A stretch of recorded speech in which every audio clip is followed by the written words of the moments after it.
So yeah, thanks everyone for coming. The last day of the workshop. So today I'm going to talk about minimizing convex functions with integral minimizers. Oh yes, cool. And my name is Haotian. So, all right. Sorry, why doesn't? Okay, all right. So let's start with the general problem setup. So we are given a convex function f on Rn, which we assume to have a unique minimizer. So this will, for most part of this talk, we will assume that the function f has a unique minimizer, which turns out to be without loss of generality. Okay. So the function f is accessed through the following separation oracle, which we'll call SO. So what is the separation oracle? So if you query it with a point x in Rn, if x is the minimizer, then it will output yes. Otherwise, it will output a hyperplane that separates x from x star. Okay, so what does this hyperplane separating x from x star means? Oh, so here's a picture. So this red point is the minimizer x star, and this black point is the is your query point. Okay. So in this case, the separation oracle will return you some hyperplane h together with a direction which tells you that x star, the minimizer, lies on the left side of h. Okay, that's what separate means. Okay, so separation oracle. This is like we'll sort of assume this as a way to access f in the abstract, in a black box way. But you can implement this if you know more information about f. You can implement this using the subgradient of f. Right. So our goal for this general problem is to find the minimizer exactly in strongly polynomial time. So just recall, we say an algorithm in this black box model run in strongly polynomial time if its runtime or oracle calls and the number of arithmetic operations is polynomial only in the dimension n. And its space is polynomial in the size of the input. So for this problem in particular, you should think of the size of input as what the separation oracle gives you, because that's the information of f that you have. All right. So there has been a lot of effort in studying strongly polynomial algorithms for convex optimization problems, or like special cases of this very general setup. So despite a lot of effort, it remains a very important open problem to give a strongly polynomial algorithm for linear programming. This is Smail's 9th question. So despite this barrier, this strongly polynomial algorithms are known for special type of linear programs. For example, those with two non-zeros per row or column, and those with bounded constraint matrix. Okay. So there are also like problems which arise from graphs for which strongly polynomial algorithms are not. Okay, but for the general problem I give you on the previous slide, unfortunately, strongly polynomial algorithm is hopeless. And that's just because sort of like if x star is an arbitrary point, you can get very close to it, but it's impossible, information theoretically impossible for you to exactly output that point. Okay, so we need extra combinatorial assumptions. Okay, so the combinatorial assumption I will work with in this talk is that I assume that the integer minimizer x star, assume the minimizer x star is an integral vector in 0, 1 to the n. Okay, so all what I will say can be extended to the case where x star is an arbitrary integral vector, but there you will pay an extra factor depending on the norm, the L infinity norm of x star, which we'll not get into that complication for this talk. Okay. So in other words, we assume that the minimizer is a vertex of the unit cube. So first of all, this is, in my opinion, a natural assumption, and it also captures important problems like submodular function minimization, or SFM. Okay. So for this talk, I'll only focus on the number of oracle calls, also known as oracle complexity for black box convex optimization models. So this is sort of like one motivation for this is that for weakly polynomial algorithm, nlog n over epsilon is long known to be the correct, to be the optimal number of oracle calls for cutting plane methods. Okay. So epsilon is the accuracy parameter. We want to prove that the convex set does not contain a ball of radius epsilon. All right. So this is achieved first in exponential time by the center of gravity method, and first in polynomial time by the method of Jiang ellipsoid. Right. But for strongly polynomial algorithms, the correct order of oracle complexity is largely unknown. Okay. Even for this assumption and for other maybe possible combinatorial assumptions. So prior to our work, Grötschel, Lovász and Schrijver in the 1980s gave an approach which implies a strongly polynomial algorithm with n-cube oracle complexity and an exponential time algorithm with n squared log n oracle complexity. So I'd like to remark that the GLS approach was originally given for more general model called rational polyhedra. So the idea of this setting, of this more general setting of rational polyhedra, is to optimize over a polytope whose vertices have small bit complexity. Okay, this is originally for studying strongly LP. Okay. And it's of course more general than the model I gave, because sort of this integrality assumption on the minimizer can be think of as the rational polyhedra. The polyhedra have all the vertices being integer vectors. Okay. So their approach, in some sense, more general and immediately implies this result for the setting I consider here. Right. So our result, roughly, is the factor of n improvement over the oracle complexity for the GLS approach. So informally, given convex function f on Rn with a unique minimizer in 0, 1 to the n and a separation oracle, we give a strongly polynomial algorithm with n squared oracle complexity and the exponential time algorithm with n log n oracle complexity. So I'll only briefly mention here what happens when f has multiple minimizers, because this will be kind of important for our application to submodular function minimization. So what happens if f has multiple minimizers? Okay. So it turns out that you can reduce the case where f has multiple minimizers to the case where f has a unique minimizer by isolating out one of the minimizers. Okay. So the rough idea is that if you're outside the set of minimizers of f, you call the separation oracle, it will tell you where to go. Once you're inside the separation, inside the set of minimizers, what are you going to do? So before you start the algorithm, you're basically going to sample a random direction. And whenever you're inside the set of minimizers, when the separation oracle won't tell you anything, it will only return you a yes. You're going to optimize in that direction, that fixed direction. Okay, and this will basically essentially correspond to sampling out the extreme point corresponding to one direction. Okay, I'm not going to give further details, but this is like a sort of a standard reduction. So I'll only tell you the conclusion. If f has any integral minimizer, we'll be able to find a minimizer of f. Okay, so note that this minimizer that we find cannot be guaranteed to be an integer minimizer, to be an integral minimizer. Okay, you can actually come up with an example which shows that you need exponential time in this case to actually output an integral minimizer. Basically, you need to try every vertex. Okay. However, if the set of minimizers of f satisfy the stronger property that this set has all extreme points being integral, then you can output an integral minimizer. So this is sort of not hard to see because like in this general reduction that I gave, once you sample a direction sort of with high probability, you're pointing to one of the vertex uniquely. And that vertex is an integer because of this assumption. Okay. So this is the story for multiple minimizers. And for almost entirely for the rest of the talk, I'll go back to the unique minimizer case because of this reduction. Any questions so far? Okay, so before going to the proof of this of the result, I'd like to first give an application to submodular function minimization. So first of all, what are submodular functions? So these are functions defined on subsets of an n-element ground set, which satisfy the following diminishing marginal differences property. Okay, what this means. So given any two sets S and T, two subsets of the ground set S and T, and say T is larger in the sense that it contains S. And for any element I that is not in the larger set T, you look at the function value increase when you go from the larger set T to T plus that element I. That will be at most the function value increase when you go from the smaller set S to S plus I. Okay, so basically, in other words, the increase in the function value is larger when you start with a smaller set. Okay. So we'll always assume that some modular functions are accessed by evaluation oracle. So you need to be careful because here I'm counting evaluation oracle calls where you query a set and the oracle tells you what is the function submodular function value on the set.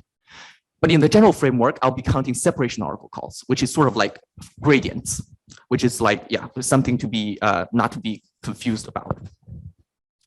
All right, so submodular functions are, because it's diminishing marginal differences property are very, very natural, it become an important tool in various areas. And there are many, many questions studied regarding submodular functions. I think in the next talk, Deep C will talk about another setting for submodular function minimization. Okay. But the purpose of this talk will be to focus on designing strongly polynomial algorithms for minimizing a given submodular function f. Okay. So what does strongly polynomial mean for minimizing submodular function f? Well, this means that in particular, your runtime should not depend on the range of f. Okay. And again, we'll only be focusing on the oracle complexity here, but not the extra arithmetic operations. All right, so here's a part of the history for strongly polynomial algorithms for submodular function minimization. So the first strongly polynomial algorithm for SFM is due to Grötschel, Lovász and Schrijver in the 1980s using the ellipsoid method. Okay. The first combinatorial strongly polynomial algorithms are given by Schrijver, Iwata, Fleischer, Fujishiki around year 2000. Okay. So there has been many follow-up work. The current best strongly polynomial algorithm, or the one that's with the best oracle complexity, is by Sidford and Wong, first obtained by Sidford and Wong in 2015. Okay. And the algorithm gets simplified by Dadush, Wei, and Zambelli in 2018, which achieves the same oracle complexity. So Sidford and Wong also gave an exponential time, a pretty simple exponential time algorithm, which can achieve n cubed log n oracle complexity. Right. So to apply our result to submodular function minimization, okay, we consider the standard convex extension of the given submodular function f hat, which is also known as Lovász extension. So I'm not going to give out the explicit formula. There's this explicit formula for the Lovász extension in terms of the original submodular function, but only claim two properties of this function, of this extension. So the first property is that the separation oracle for the Lovász extension can be implemented using exactly n calls to the evaluation oracle for the original submodular function. Okay. So if you write out, actually, the proof of this is like just writing out explicitly what is the separation, what is the gradient of the Lovász extension. Okay. A second property is that the set of minimizers of the Lovász extension is exactly the convex hull of the set of minimizers of the original submodular function. Okay. So it turns out this property is equivalent to submodularity. Okay. So we are actually not using so basically we're kind of using the full power of submodularity here, but only in the sense of looking at its minimizers. It is completely captured by the set of minimizers having integer extreme points. Okay, so basically, given these two properties, we can immediately apply our general result to the Lovász extension. And because of the second property of the minimizers of f hat has integral extreme points, our algorithm guaranteed to return an integral minimizer of f hat. And this integral minimizer also minimizes the original submodular function f. And the oracle complexity here, because I'm counting the evaluation oracle instead of separation oracle, it will be multiplied by n over the result I gave earlier for the general problem. Okay, so using this, we immediately get the following two results. So we get a strongly polynomial algorithm with n cubed oracle complexity and an exponential time algorithm with n squared log n oracle complexity. So I'd like to briefly discuss about the implication of these two results. So the first result brings sort of the oracle complexity for strongly polynomial algorithms down to this natural barrier of n cubed. So I think there's one paragraph in Sidford and Wong paper which sort of try to say that give some intuition that this might be the correct answer. I think it would be really amazing if someone can prove a lower bound for this. Yeah, it's a very interesting open problem. Okay. So the second result is actually a little bit surprising in the sense that it is the first subcubic oracle complexity for submodular function minimization, even allowing exponential time. Okay. So for this second result, there's a lower bound. So there's a lower bound of like n for submodular function minimization in general. But there is a slightly stronger lower bound by, I think, Deep C, Aaron Sidford, Intel Lee, and Sam Wong. So this style says that if you run cutting plane method for submodular function minimization, then you will need at least n separation oracle calls.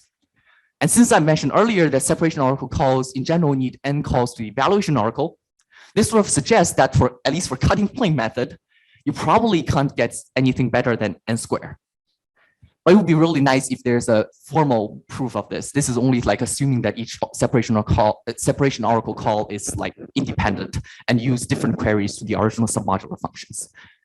It would be really nice if there's a formal proof of lower bound, not just for cutting plane method, but in general, an information theoretical omega n squared lower bound for submodular function minimization.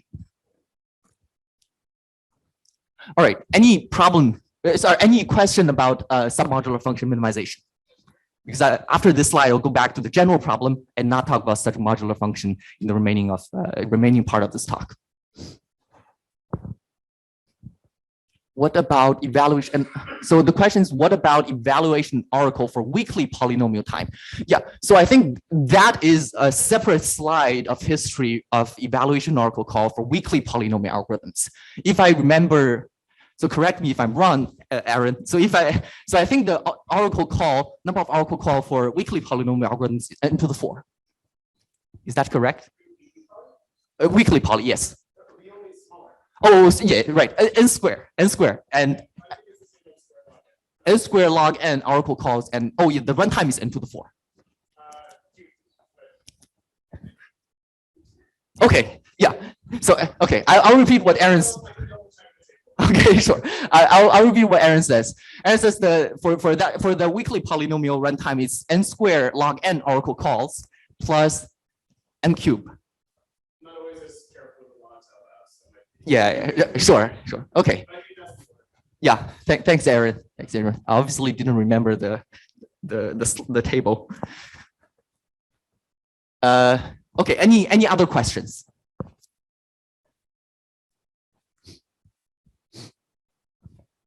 Okay, so now I'll go back to the general problem.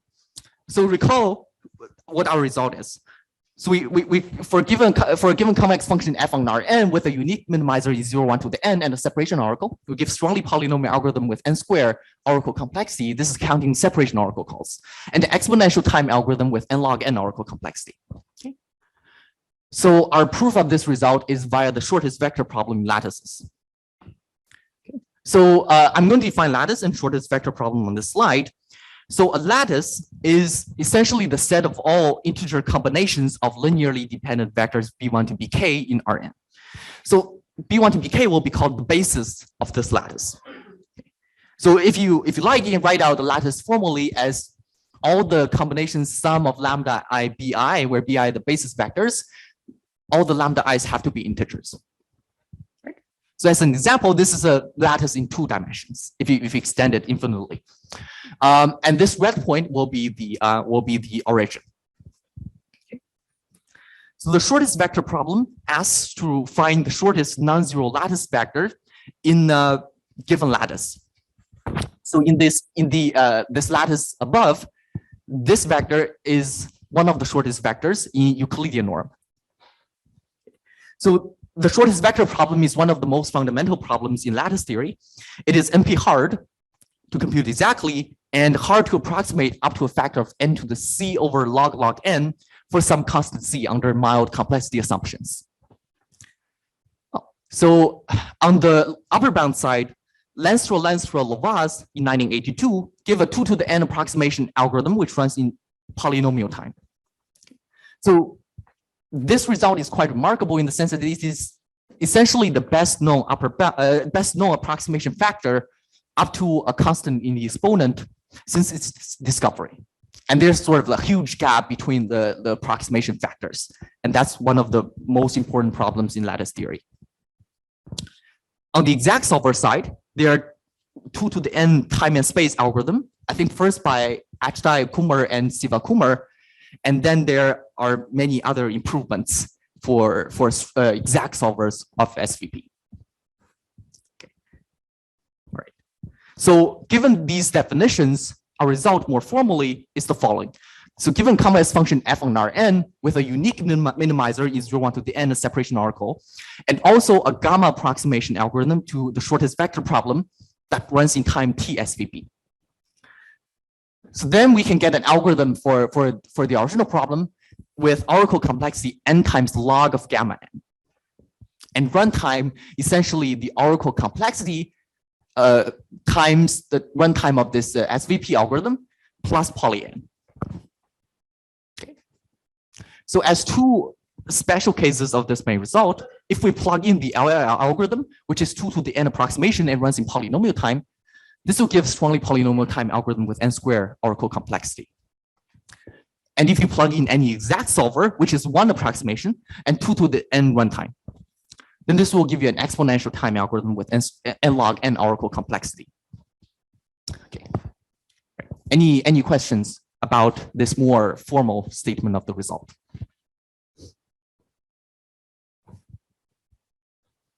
Cool. So, okay. Yeah. Mm-hmm. For this general problem, yes. For submodular and runs in strongly polynomial time, yes. That is still possible. Yeah, if you right. Oh, so the question is if there. Yeah, maybe I can repeat DeepSeek's question. So the question is if there exists a polynomial approximation algorithm to the shortest vector problem that runs in polynomial time, then is the oracle complexity O tilde n, and that is correct, and that will imply an n square, like O tilde n square oracle complexity for strongly polynomial algorithm for submodular function minimization.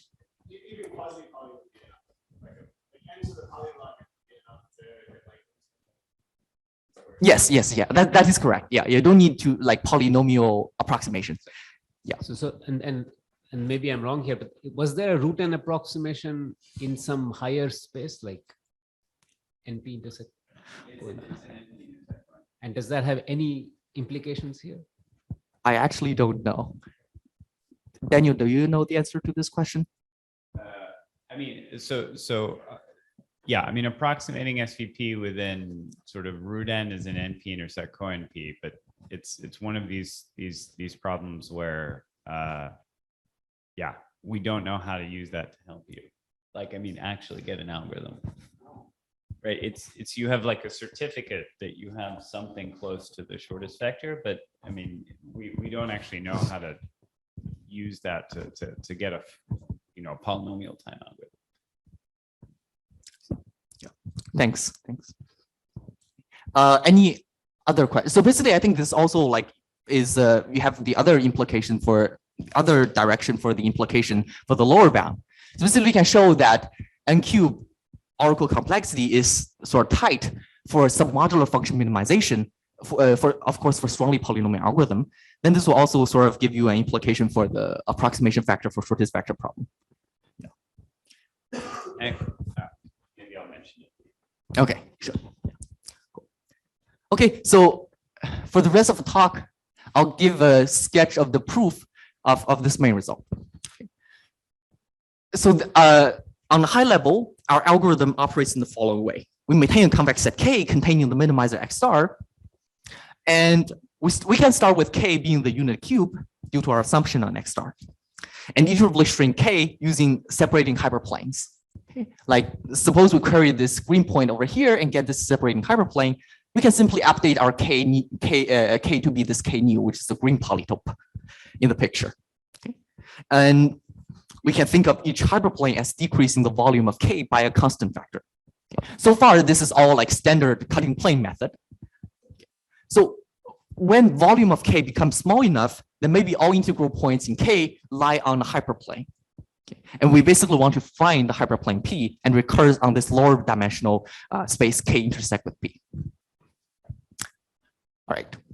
So since the dimension can be reduced by at most n-1 times, if you can do strongly polynomial for finding reducing the dimension by once, then you get a strongly polynomial algorithm for the entire procedure. So there are two technical questions to implement this framework, the first question is obviously how do you find the hyperplane P? The second question is more of like try to minimize the oracle complexity, number of oracle calls for the procedure. So the second question asks how much you should sort of control how much the volume of K is shrunk so that progress is not lost. This is for minimizing the key to achieve a low oracle complexity. And as an example, suppose that the minimizer X star lies on the face K prime, which is the first coordinate being 0. Well, then supposing the ith iteration, you get the hyperplane HI, which is the first coordinate being less than or equal to 1/2 to the I. Okay, so this is the first one you get, and then the second hyperplane, and then this third one. So after T hyperplanes, obviously each of these hyperplane shrinks the volume of your search space by 2. However, once you recurse on this lower dimensional hyperplane K prime, the volume of K prime is the lower dimensional volume of K prime is 1 again. So the progress you have made in shrinking the volume of your search set K becomes completely lost. Okay. So it turns out the correct algorithm is very simple. Even after the first hyperplane, you will realize that K prime is the correct hyperplane to recurse on. So you should recurse there instead of wasting your effort to get those HIs. So now let's go to the first question of how to find the hyperplane P. I'm going to start with the GLS approach. So for simplicity, I'm going to assume that the search set K is an ellipsoid centered at 0. I'm going to sort of touch upon how to remove these assumptions that K is an ellipsoid. Okay. So we are going to assume for simplicity that K is an ellipsoid centered at 0. I'm going to slightly touch upon how to remove these assumptions towards the end, but for now, let's say K is an ellipsoid centered at 0 because this is the simplest case. Okay. So the GIS approach relies on the following geometric intuition that when the ellipsoid is flat enough in certain direction, then all integer points lie on a hyperplane P. Okay, like this. And the GIS approach uses simultaneous Dadush approximation to find P efficiently.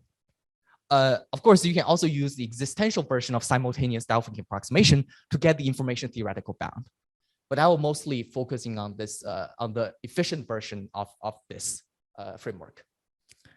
Okay, so let's denote the normalized shortest axis vector of the ellipsoid K as A. So A is the vector that points in the shortest axis direction of K, but I rescaled it so that its Euclidean length is 1. So the length of the shortest axis I'm going to denote as Millman. Okay. So in particular, on the picture, this part of A, which lies inside K, the Euclidean norm of that part of A that lies inside K is Millman. So simultaneous Dadush approximation, or the efficient version of simultaneous Dadush approximation, guarantees that you can find an integer Q, which is the most 2 to the 2n square, and an integral vector V, such that Q times A minus V has L infinite norm less than 1/3. So what does this mean?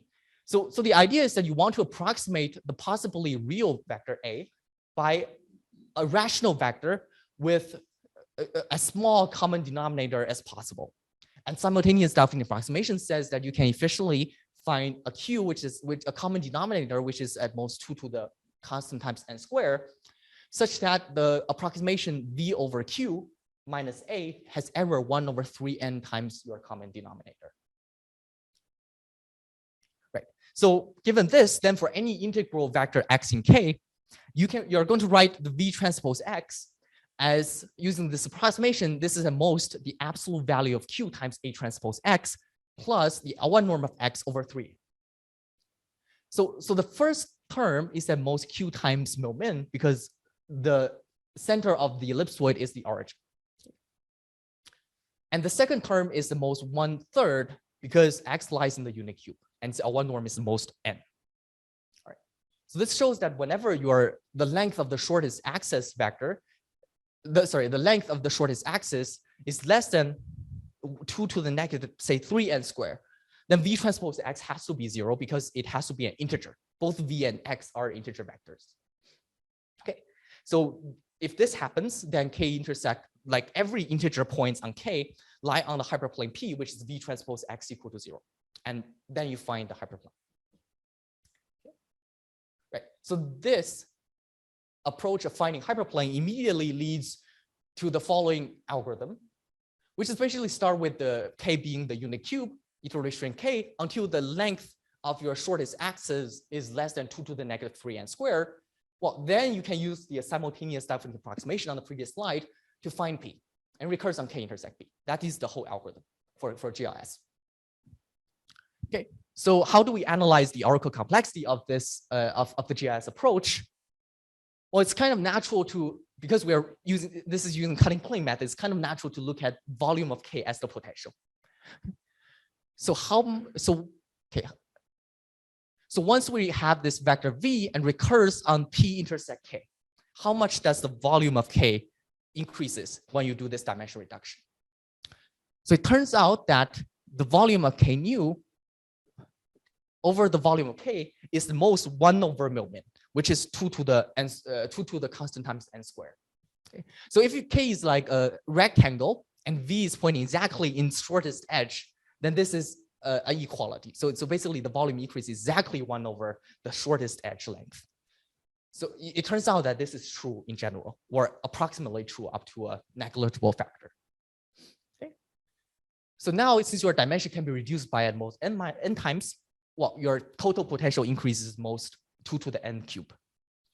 And by cutting plane, each oracle call decreases the volume by a constant factor, so get n cube oracle call. This is a GIS approach, the efficient version of GIS approach. If you replace the efficient simultaneous definite approximation by the existential result, you'll get the n squared log n information theoretical bound. Any questions about the GIS approach?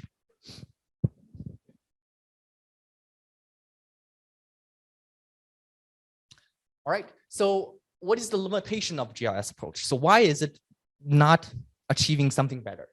So one natural question is whether you can get a better oracle complexity analysis, oracle complexity bound by better analysis, but unfortunately this 2 to the n squared for the simultaneous definite approximation common denominator, this comes from the 2 to the n approximation of the LIL algorithm.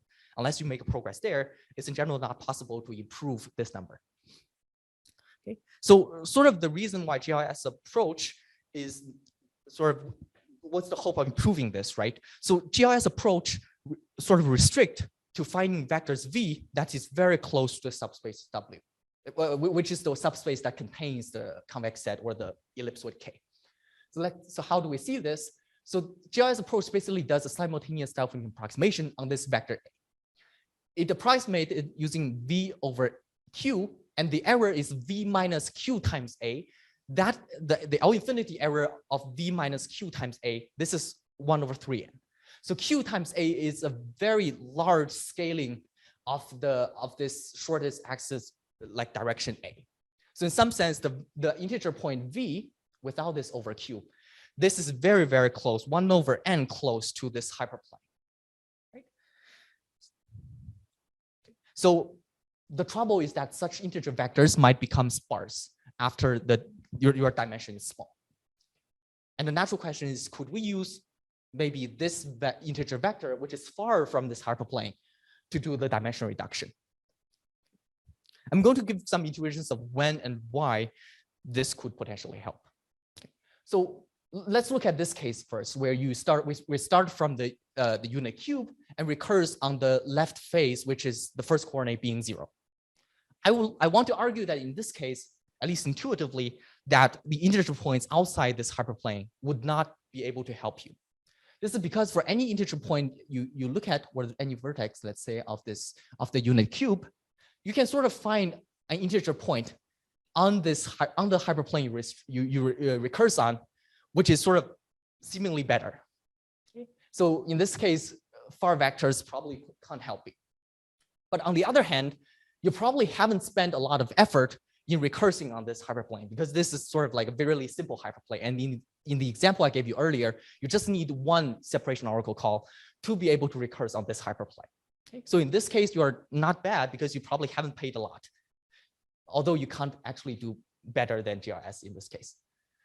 However, if you have actually spent a lot of effort, if you have queried the separation oracle a lot, you will likely reach some crazy hyperplane that look like this. And in this case, the sort of the integer points of the original like unit cube is not well represented on this hyperplane. Okay, this hyperplane only has 2 integer points, which is this one, this one. And this is really the case that we want to improve on. We want to say that if you have spent a lot of effort in reduce the dimension and get a crazy hyperplane that look like this, then you won't have to pay as much in later on iterations, or when you later on reduce the dimension furthermore. Okay, so now here's the formal approach. So the idea is to reduce to SVP directly instead of using the simultaneous Diaphonic approximation. Okay. So again, we assume K is ellipsoid centered at 0, and let's write K as X transpose AX less or equal to 1. Where is the PSD matrix? So for any integer vector, this is X in K, we're going to write V transpose X using Hausdorff's inequality to upper bound this as A inverse norm of V times the A norm of X. Okay, A norm of X is essentially square root of X transpose AX, which is at most 1 because X lies inside the ellipsoid. And this is upper bounded by the A inverse norm of V. Okay.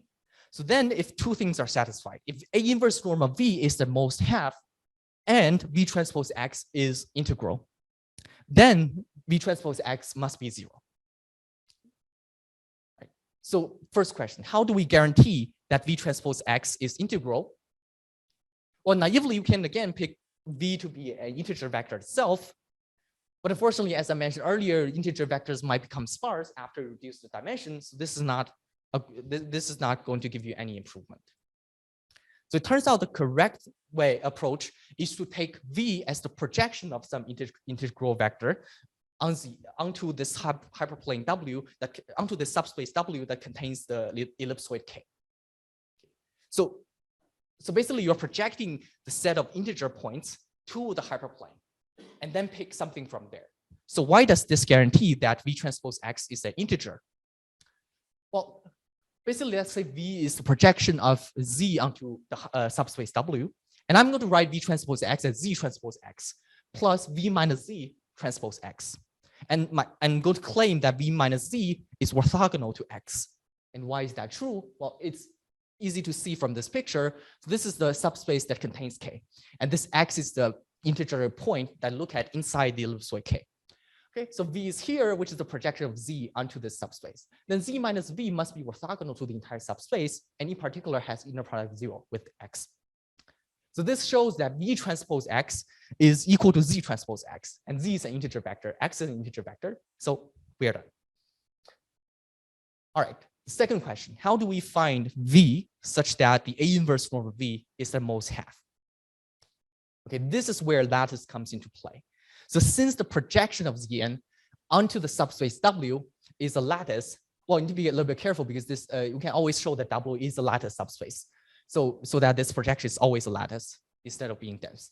So since this projection of Zn onto the subspace, working subspace W is a lattice, we can basically run our approximation algorithm for shortest vector problem. If the shortest non-zero vector has A inverse norm at most 1/2 gamma, then the gamma approximation algorithm for shortest vector problem guarantees to find a non-zero vector V, which has A inverse norm at most half. In this case, we are basically done.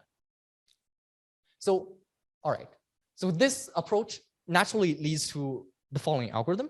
Well, so basically, after each time you call the algorithm called the separation oracle to shrink the volume of K, well, basically, you are going to check for a short vector. If you can find one, then reduce the dimension and recurse.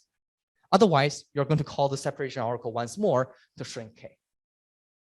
I also formally sort of list this in the next slide. Start with K being the unit cube and the working subspace being the entire space. Well, then you shrink K using cutting plane method and run SVP algorithm each time you call the separation oracle to minimize A inverse norm of V. And in the case where it's small, you recurse. We recurse both K and W. Otherwise, you're going to shrink K further.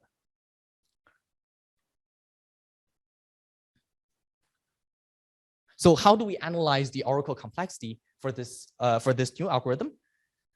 One natural attempt is to still use the volume of your search set as the potential. And let's see how that works out. So the volume of K intersect with P over the volume K, you can show that this is roughly the Euclidean norm of V over the A inverse norm of V. Okay. So this is like Euclidean norm V is basically rescaling so that V is a unit vector.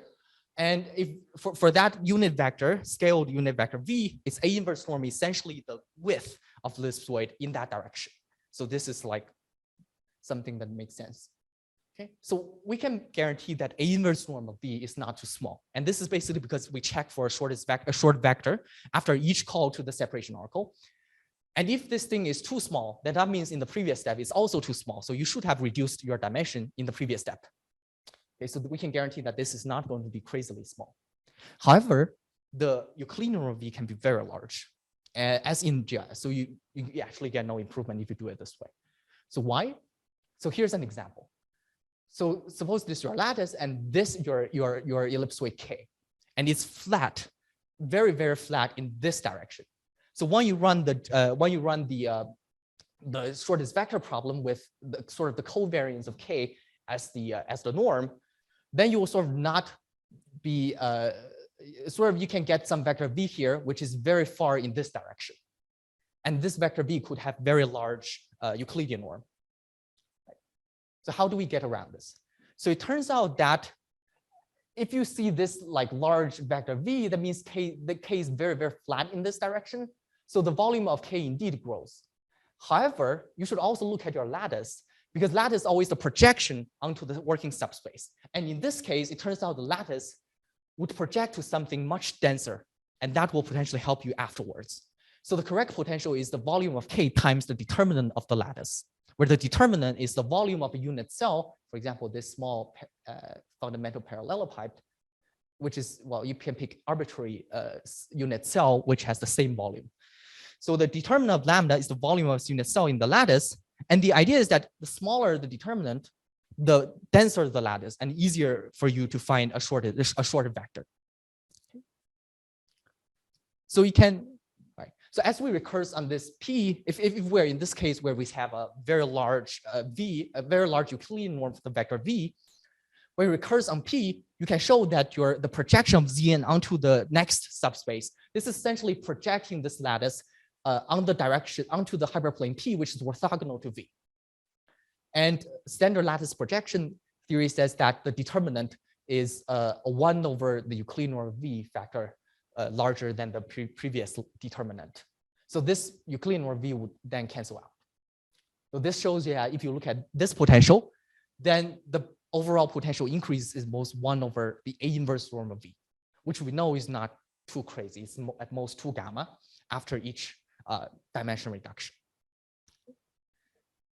All right, so then we can basically follow the same procedure and say the total potential increase is 2 gamma to the n.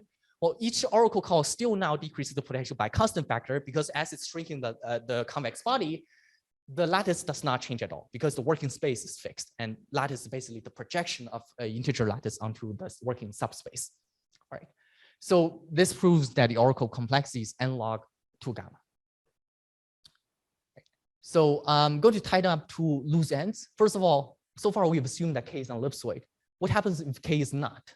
So it turns out that in general, you will pay another factor inside here. Basically, you get n log gamma n by doing an ellipsoidal approximation. You can think of it as doing an ellipsoidal approximation of the convex body K. Well, that ellipsoid that you look at is actually the so-called Binet ellipsoid of K. Right. And the second thing is, what if K is not centered at 0? Well, in this case, you cannot say that V transpose X being 0 is the hyperplane, because 0 does not necessarily lie in K. Well, in this case, you have to do the rounding also to the center of the ellipsoid to get the correct right-hand side for your hyperplane. And I'm not going to go into the details for that. Okay. So this is roughly the idea of the analysis. Any question?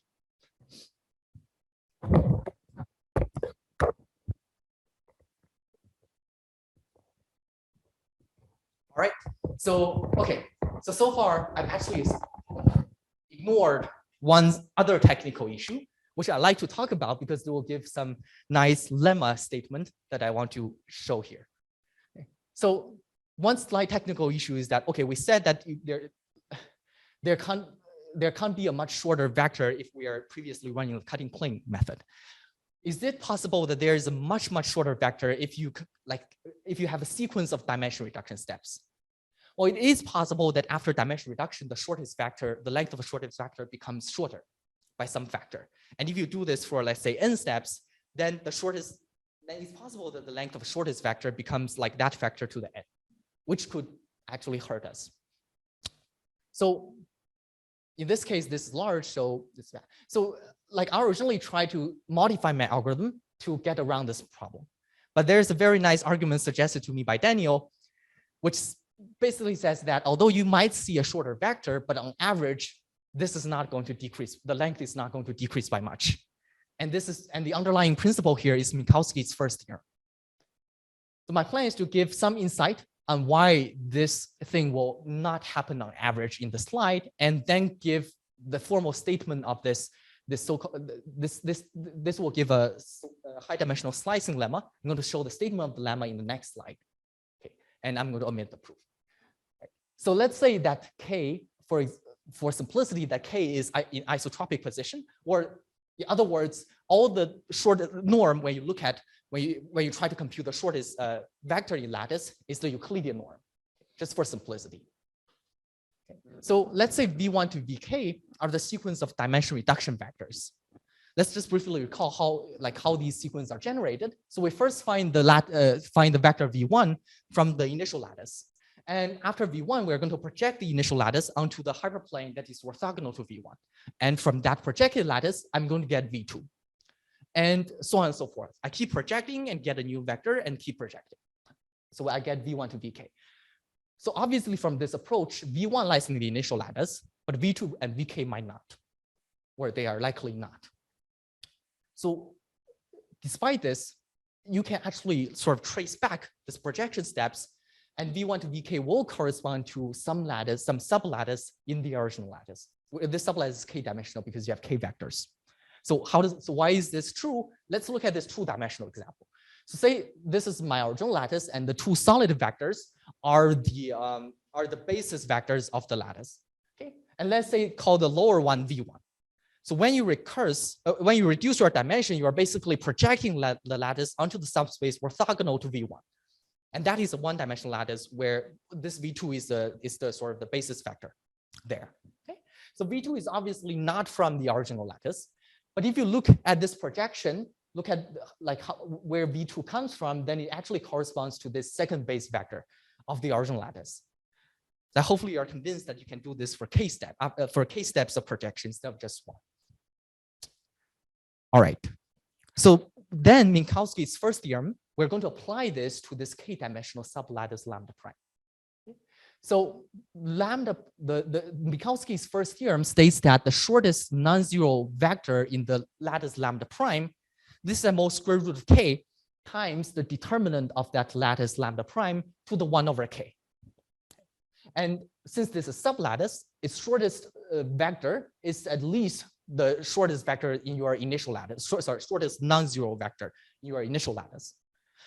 Okay, so left-hand side is pretty clear. This is basically roughly what V1, the length of V1, right? Because V1 is approximate shortest vector in the original lattice. So what is the right-hand side? It turns out that you can sort of see from this picture that the volume of this fundamental parallelopipe, this is basically just the Euclidean norm of V1 times the Euclidean norm of V2. And this is true in general. So the determinant of that sublattice that V1 to Vk correspond to is determined exactly just the product of the Euclidean norm. So what is the implication of this? The implication of that the geometric average of these vectors the geometric average of the Euclidean norm of these vectors is at most a factor of square root of k smaller than the Euclidean norm of the first shortest vector. That basically says that if the shortest vector in the first step is not too short, which we know is true because previously we're running cutting plane method, and we know the shortest vector in the first dimension reduction step is not crazily small. Then this also says that after the sequence, the geometric average of the shortest length of the shortest vector is also not crazily small. You pay at most the k to the k factor. Right, so I want to formally state this high dimensional slicing lemma because I like it a lot. And sort of, yeah, and I'll probably skip the proof. So I'm going to set this thing up. So let's remember that we are trying to look at a sequence of k dimensional reduction steps. So let's say the initial subspace is Rn, and we go to some n minus k dimensional subspace W after the sequence of dimensional reduction steps. So convex body will be K, originally lying in Rn, will become K intersect with W. And the lattice will become lambda to the projection of lambda onto the subspace W.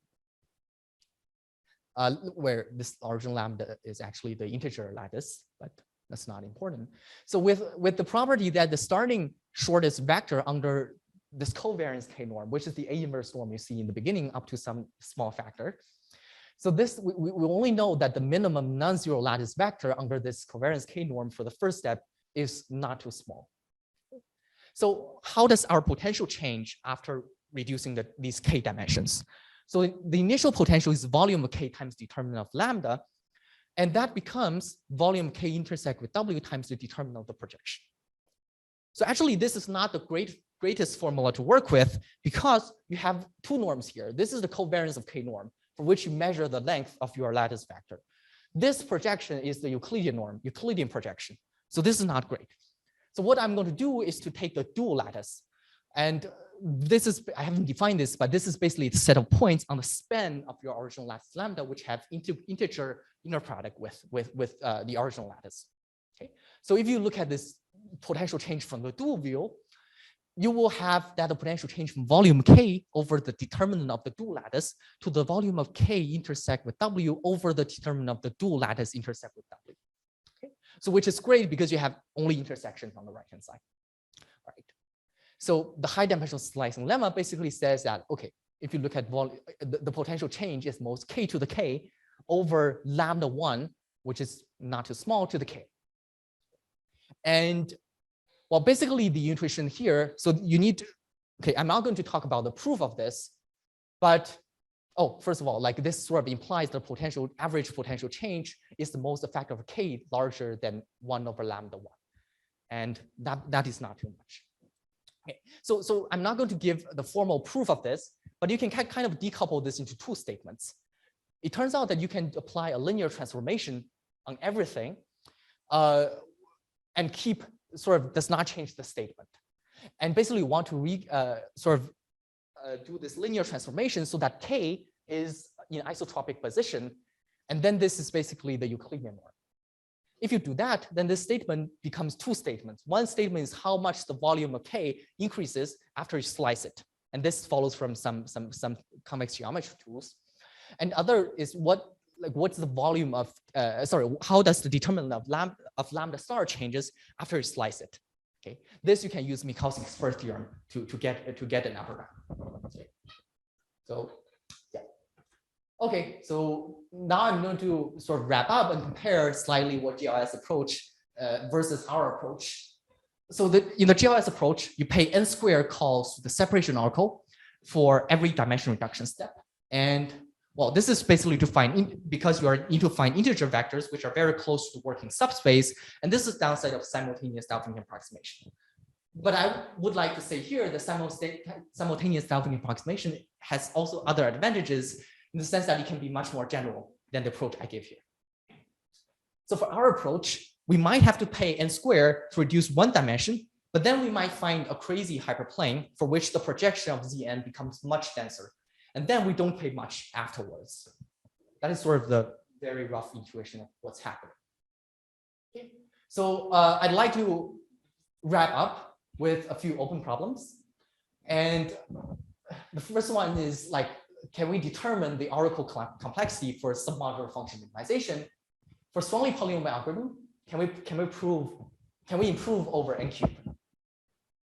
And for information theoretical bound, can we show that n squared is a lower bound, which I believe this is a lower bound, but I don't have a proof. And another question is whether you can make the current algorithm faster. And like to slightly talk about just a little bit, what's the runtime of the algorithm instead of oracle complexity. So the runtime of the algorithm is actually not that great because of two things. First, I'm running for example, the strongly polynomial version. I'm running the LI algorithm, which is actually pretty slow. And I'm also using the efficient version of center of gravity method, which also happens to be very slow. Okay. So runtime is something like n to the 8 or maybe larger. So it's very interesting to see if there's a way to make the algorithm faster. So what is the way to make this faster? Basically, I think you can replace the naive algorithm with some faster version of LLL. So there are some developments on that direction. And also the cutting plane method, there are also some exciting improvements on the runtime of cutting plane method. Basically, you can run the entire cutting plane method if you do not do dimensional reduction in n cube time. Okay, so a natural question is, can you sort of leverage these recent developments in data structure or faster implementation of these classical algorithms and get a faster, nice runtime for this algorithm? All right, with that, thanks everyone for listening to the talk, and I'm happy to take any questions.